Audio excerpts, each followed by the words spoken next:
Hola, nos presento. Mi nombre es Francisca Meneses junto con mi compañera Taina Adriasola. Y hoy realizaremos un análisis sobre tres esculturas del arte del Renacimiento, Manierismo y Barroco.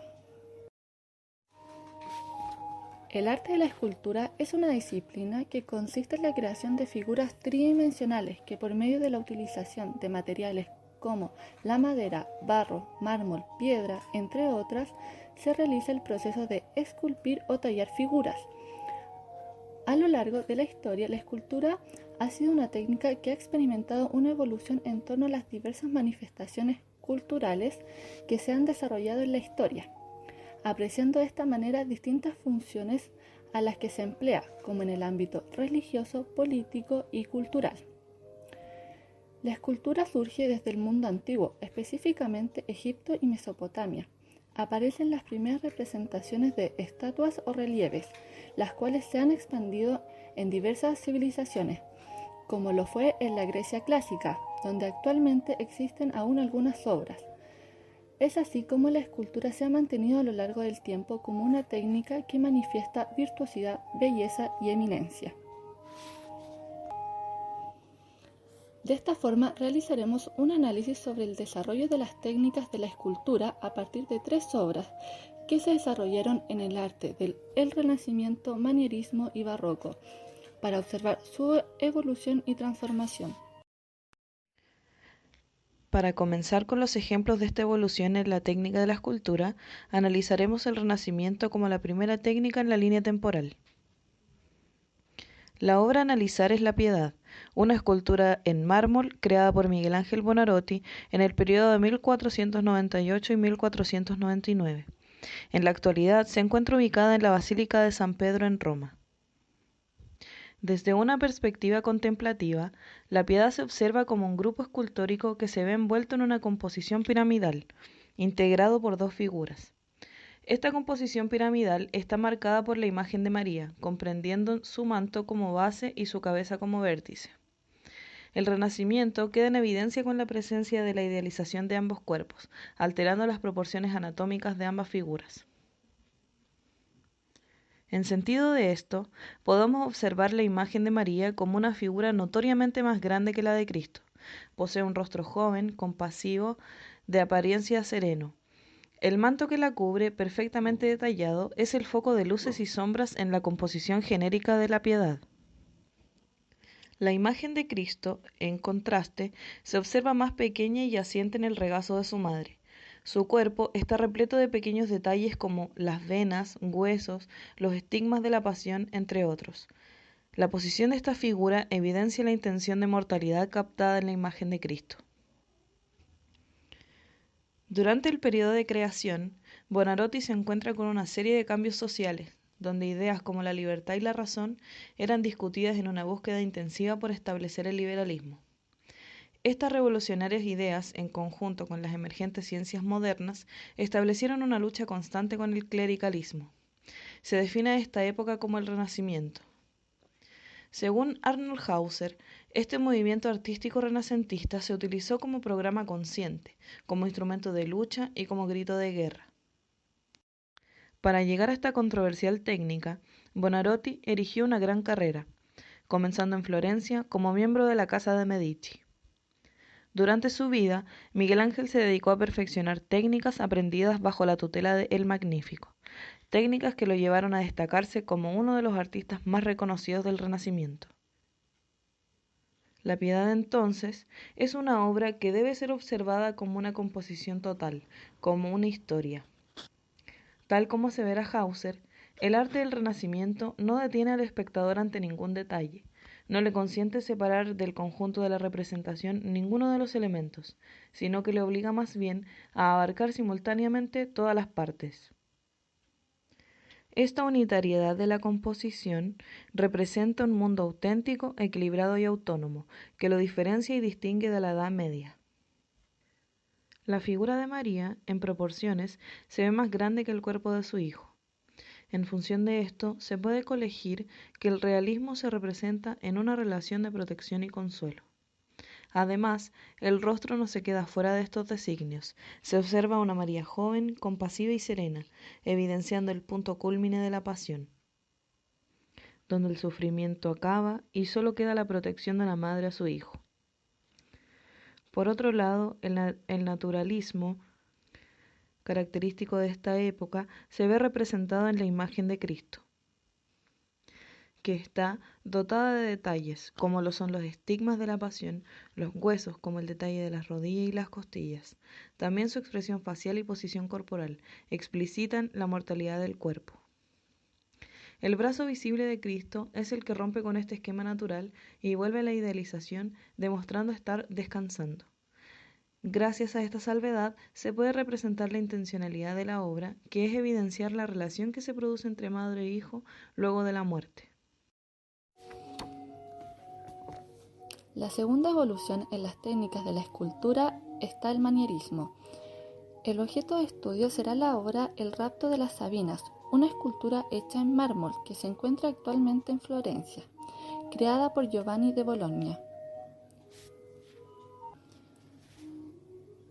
En la obra podemos observar 3 cuerpos desnudos. En la parte superior se puede apreciar a una mujer luchando para soltarse de la figura de un hombre que está capturando a dicha mujer, en donde las expresiones faciales evidencian un dramatismo que se manifiesta en una especie de temor o desesperación. En cambio, tenemos al hombre que refleja una actitud de triunfo. Además, en la parte inferior de la obra tenemos a un hombre caído entre las piernas de la figura del hombre, que expresa una preocupación y desesperación. Por otra parte, dentro de la obra podemos observar un naturalismo a partir de los detalles que se contempla dentro de la figura, como lo son pelo, barba y la definición de los músculos, torsos, brazos, manos y espalda, tratando de esta forma proyectar un realismo en los cuerpos. Esto está fuertemente influenciado por la técnica y el trazado de Miguel Ángel. Esta escultura representa el episodio mitológico del rapto de las mujeres sabinas por parte de los romanos. Esto está relacionado con el contexto histórico en el cual se creó la obra, ya que se comienza a desarrollar una valoración por la cultura de la antigüedad clásica en Europa occidental, inspirándose en los modelos clásicos. Además, la obra es creada durante un contexto de profundos cambios y crisis políticas y sociales. El autor nació en Francia, sin embargo, pasó gran parte de su vida trabajando en Italia, el cual era conocido como Jean de Bologna. Es uno de los mayores exponentes de la cultura en la corriente artística del manierismo, desarrollando así un estilo propio, caracterizado por la versátil técnica y el profundo interés por el estudio anatómico, el movimiento y los diferentes puntos de vista, como la figura de Serpentinata. Se especializó en las áreas de la mitología clásica, los retratos, los sucesos religiosos del Antiguo y Nuevo Testamento, además de figuras de animales, hechas en mármol como en bronce. Uno de los elementos sobresalientes de la obra es el retorcimiento de la figura, que establece esta línea de composición dotándola de un gran dinamismo, que se puede apreciar en las elongaciones de los cuerpos, distorsión de sus proporciones, en donde se despliegan movimientos y gestos que marcan direcciones opuestas, en el cual se pueden ver las figuras retorcidas. Esta técnica es conocida como la figura de la serpentinata, en donde los cuerpos giran entre sí. Es común dentro de las técnicas de la corriente artística del manierismo una ruptura de la unidad del espacio. Los cuerpos se encuentran alterando las leyes de la perspectiva, logrando de esta manera un efecto de exageración, delicadeza y dramatización a la vez, rompiendo con los estereotipos de la armonía del arte clásico. Además, la composición de las posturas de los cuerpos reflejan una gran expresividad que se puede observar desde distintos puntos de vista. Esto provoca romper con la frontalidad tradicional de la escultura, creando de esta forma una obra tridimensional. Como tercer ejemplo del perfeccionamiento de la técnica escultura, tenemos el barroco. La obra a analizar es David, una escultura en mármol creada por Gian Lorenzo Bernini en el periodo de 1623 y 1624.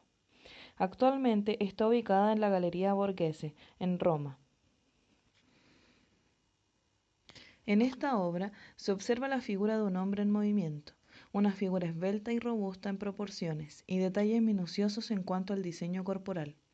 Se evidencian huesos, dedos, jirones de tela, costillas, cabello, además de su expresión facial que le dota de intencionalidad al acto que busca representar Bernini. El acto en cuestión refiere a un escrito bíblico donde David derrota al gigante Goliat y se convierte en rey. El momento representado en la escultura es cuando David procede al lanzamiento de la roca que derrota a su oponente. El barroco se desarrolló fundamentalmente en los siglos XVII y XVIII. En los países católicos, el poder religioso vio en el barroco un aliado de la Contrarreforma emanada del Concilio de Trento. La Reforma luterana había promovido una estricta austeridad en la decoración religiosa, frente a lo cual la Iglesia Católica aprovechó las posibilidades del arte como medio de oposición y de evangelización. Ese mismo sentido de persuasión fue aprovechado por el poder civil. El barroco coincidió con el absolutismo monárquico, el cual utilizó el arte como elemento de propaganda política que exaltará su poder. Gian Lorenzo Bernini, nacido en Nápoles, dedicó su vida a la creación de pinturas, esculturas y arquitecturas más famosas existentes en Roma, dejando todo su legado en esta ciudad.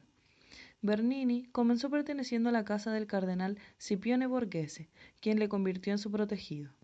Su innovación consiste en acercar al espectador a la obra, haciendo a éste partícipe de la acción, rompiendo las fronteras tradicionales de la obra de arte. Es por ello considerado como uno de los creadores del barroco italiano como mayor logro.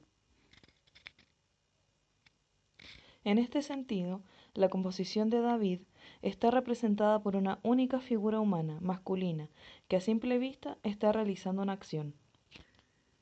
La figura representada muestra un cuerpo en movimiento helicoidal, es decir, un movimiento de rotación del cuerpo, ejecutando así una de las líneas centrales de la técnica barroco. De esta manera, David estará a punto de ejecutar su acción desde cualquier perspectiva que desees contemplarlo. Esto supera la línea serpentinata manierista, puesto que presenta constantes líneas de tensión y planos múltiples acentuados por los juegos lumínicos en el manto. El cuerpo de David está compuesto asimétricamente, logrando una estructura diagonal. Las extremidades se pueden observar fuera del tronco central, donde todos los músculos de su anatomía se presentan en tensión. En la cara, por ejemplo, acontece algo y nos lo está mostrando. Nos expresa una comprensión del entrecejo y una determinante gestualidad en los labios, como una manifestación de esfuerzo. De esta manera, la gestualidad se vuelve discurso. Como última observación, la mirada de David y la línea de dirección de la onda describen una línea diagonal ascendente muy propia del barroco. Para concluir, si bien sabemos, la escultura como técnica artística data desde mucho antes del mundo clásico. En esta época moderna podemos apreciar cómo evoluciona y muta la técnica en función del contexto histórico que se esté ejecutando. Comienza en el Renacimiento como una forma global compuesta de representar una idea, una historia. El humanismo y el naturalismo, como elementos centrales del Renacimiento, se mantienen e influyen en el desarrollo de las técnicas posteriores. Así, el desarrollo del manierismo se caracteriza por la versátil técnica y el profundo interés por el estudio anatómico, el movimiento y los diferentes puntos de vista, como la figura de Serpentinata, que buscaba proyectar movimiento desde cualquier punto de observación. Por consiguiente, esta técnica evolucionó con la llegada del barroco, puesto que el movimiento se proyecta aún más, desarrollando figuras asimétricas, tensionando y otorgando movimiento a cada parte que compone la figura. De esta manera, apreciamos cómo la escultura se va desarrollando y evolucionando en conjunto con las técnicas artísticas a lo largo de toda la época moderna.